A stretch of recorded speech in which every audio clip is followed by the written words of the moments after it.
નમસ્કાર, આપ જોઈ રહ્યા છો ICB 24 ન્યૂઝ। જોઈએ આજના સમાચાર।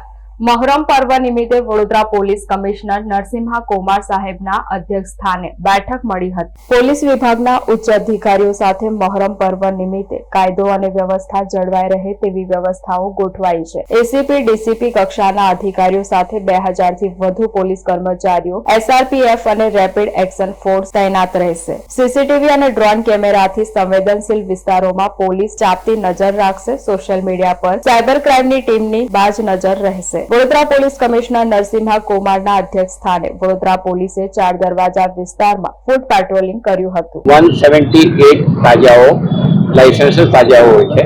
કેટલાક નાના તાજાઓ મન્નતના લીધે પણ વચ્ચે જોડાઈ જતા હોય છે, પરંતુ આ બધાને ધ્યાને રાખીને શહેર પોલીસ તરફથી સુરક્ષા વ્યવસ્થા આપણે આ એક પારંપરિક વ્યવસ્થા છે। આપણે કેટલાક વસ્તુઓ આયોજકો, તાજિયા કમિટી અને પોલીસના ટીમ સાથે સંવાદ કરીને સમયસર સંપન્ન થાય તે માટે આપણે લક્ષ્ય રાખીને કામ કરી રહ્યા છીએ। આ બેઠકમાં આપણે અત્યાર સુધી કરેલ પૂર્વ તૈયારી, બાકી 48 કલાકમાં કરવાની થતી પ્રિપરેશન્સ અને આયોજકો અને પોલીસ કમ્યુનિટી અને અન્ય સ્ટેક હોલ્ડર વિભાગો સાથે કરવાની થતી કેટલાક પ્રકારના સંકલનના મુદ્દાઓ અંગે અમને સંવેદનશીલ બનાવવામાં આવે છે અને આ ધાર્મિક તહેવારને ધ્યાને રાખીને સ્થાનિક સંવેદનશીલતા, સુરક્ષાના જરૂરિયાતને ધ્યાને રાખીને સંપૂર્ણપણે ઓપરેશનલ પ્રિપેર્ડનેસ સાથે પોલીસ અધિકારીઓ તૈનાત થાય તે માટેનો પ્રયાસ છે।